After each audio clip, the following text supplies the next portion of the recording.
میرا نبی مسجد نبوی میں بیٹھا ہوا ہے اور ایک صحابی آتا ہے اور آ کر یوں کپڑا اٹھاتا ہے، کہتا ہے یا رسول اللہ ادھر دیکھو، میں نے پیٹ پہ پتھر باندھا ہوا ہے، بھوک کی وجہ سے میں سیدھا نہیں ہو پا رہا۔ دو جہان کا سردار، مقام محمود کا مالک، عرش فرش پر جس کے نبوت کے ڈنکے، محمد جس کا نام، احمد جس کا نام، طٰہٰ جس کا نام، یاسین جس کا نام، پیٹ سے کپڑا ہٹاتا ہے اور فرماتا ہے دیکھ میرا صحابی، تیرے پیٹ پر ایک پتھر ہے، میرے پیٹ پہ دو پتھر بندھے ہوئے ہیں، میرے پیٹ پر دو پتھر بندھے ہوئے ہیں۔ ہاں ابراہیم نے چھری نکالی، بیٹا تیرے ذبح کرنے کا حکم ہو چکا ہے۔ بیٹا کہتا ابا جلدی کر، دیر کیوں کرتا ہے؟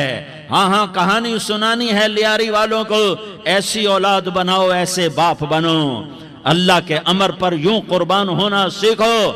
اور اب معصوم بچے کو حیران ہو کر ابراہیم دیکھتا ہے، بیٹا تجھے پتہ ہے میں کیا کہہ رہا ہوں؟ کہاں پتہ ہے، آپ کہہ رہے ہیں میں ذبح کروں گا تو میں مر جاؤں گا تو مجھے آپ کی جگہ اللہ ملے گا، اللہ آپ سے بہتر ہے، مجھے دنیا کی جگہ جنت ملے گی، جنت دنیا سے بہتر ہے۔ پھر معصوم بچے کو ماں یاد آ جاتی ہے، پھر کہتا ہاں مجھے اپنی ماں کا غم ضرور ہے، اسے بڑا صدمہ ہوگا میرے مرنے کا۔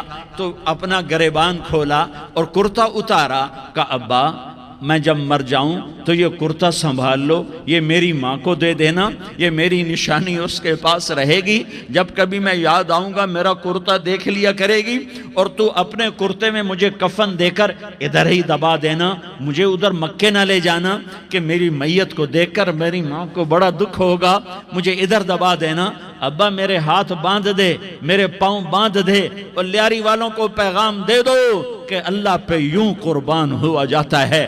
تم پیسے پہ لڑے، تم منصب پر لڑے، تم عہدوں پر لڑے، تم ایک دوسرے کے خون کے پیاسے ہوئے، کیا موت مر گئی ہے تمہارے لیے؟ کیا آخرت کو آگ لگ گئی ہے؟ کیا جنت کو آگ لگ گئی ہے؟ کیا جہنم کو بجھا دیا گیا ہے؟ کیا طارق جمیل کے لیے قبر کا ٹکڑا مقرر نہیں ہے؟ کیا اس کی جان کے نکلنے کا وقت مقرر نہیں ہے؟ کیا منکر نکیر میرے پاس آنے والے نہیں ہیں، تمہارے پاس آنے والے نہیں ہیں؟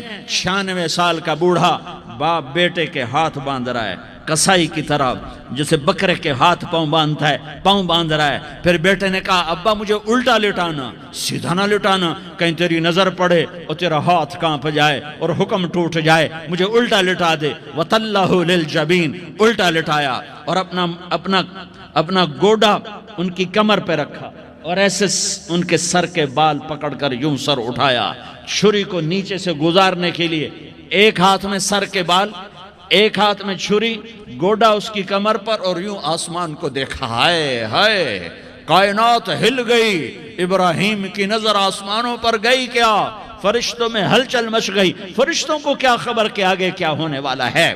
کہنے لگے یا اللہ کیا تو مجھ سے ناراض ہو گیا ہے کہ اسماعیل کی محبت نے میرے دل میں جگہ پکڑ لی ہے؟ یہ لے تیرے نام پہ قربان کرتا ہوں۔ ناراض نہ ہونا، تجھ پر ہر شے فدا ہے، ہر شے قربان ہے، یہی لا الہ الا اللہ کا مطلب ہے۔ چھری چلائی، جب یہ کہا یا اللہ میں تیرے نام پہ اسماعیل کو قربان کرتا ہوں، 7 آسمان کے فرشتے زارو زار روئے کہ فرشتوں کو نہیں پتا آگے کیا ہونے والا ہے۔ دوسری دفعہ 4000 سال بعد یہ طائف کی وادی ہے اور یہ محمد بن عبداللہ ہے اور یہ بھاگ رہے ہیں اور پیچھے پتھر پڑ رہے ہیں، اور وہ بھاگ کے پیچھے پتھر پڑ رہے ہیں، پھر آپ گرتے ہیں، پھر اٹھ کے بھاگتے ہیں، پھر پتھر پڑتے ہیں، پھر آپ گرتے ہیں، پھر اٹھ کے بھاگتے ہیں، پھر پتھر پڑتے ہیں، پھر آپ بے ہوش ہوتے ہیں، زید بن حارثہ اٹھاتے ہیں، باغ میں پناہ لیتے ہیں، پھر آپ کو ہوش آتا ہے، پھر آپ اللہ کی بارگاہ میں دعا کرتے ہیں۔ اس دعا کو سن کر 7 آسمان کے فرشتے زارو زار روئے کہ یا اللہ آج میرا تجھ سے گلہ کرنے کو جی چاہ رہا ہے۔ اشکو الیک ضعف قوتی وقلت حیلتی وہوانی علی الناس، میرے رب آج میں تجھ سے گلہ کرتا ہوں، تو نے مجھے کن لوگوں کے حوالے کر دیا جنہوں نے مار مار پتھر مجھے لہو لہان کر دیا۔ اللہ کی غیرت، اللہ کا غضب حرکت میں آیا اور فرشتہ اترا۔ ہاں یہاں تو میں کیا کہوں، دیکھو دیکھو اپنے نبی کا معاف کرنا، دیکھو اپنے نبی کا معاف کرنا، دیکھو یہاں تو بیٹا ماں کو معاف کرنے کے لیے تیار نہیں، بھائی بھائی کو معاف کرنے کے لیے تیار نہیں، فرشتہ پہاڑوں کا آ گیا، یا رسول اللہ اگر آپ اجازت دیں تو ہم دونوں پہاڑوں کے اندر ان کو چکی کے پاٹ کی طرح مسل کے پیس کے کیما بنا دیں اور ان کو ختم کر دیں۔ تو میرے نبی نے فرمایا نہیں نہیں نہیں نہیں، مجھے امید ہے اگر انہوں نے کلمہ نہیں پڑھا تو ان کی نسلوں میں کوئی کلمہ پڑھنے والا آئے گا۔ میں نے معاف کیا ہے، میں نے معاف کیا ہے، میں نے معاف کیا ہے۔ اللہ کو پا لیا، سب کچھ پا لیا، اللہ کو کھو دیا، سب کچھ کھو دیا، سب کچھ کھو دیا۔ یہ لا الہ الا اللہ کا پیغام ہے، یہ لا الہ الا اللہ کا پیغام ہے، یہ لا الہ الا اللہ کا پیغام ہے۔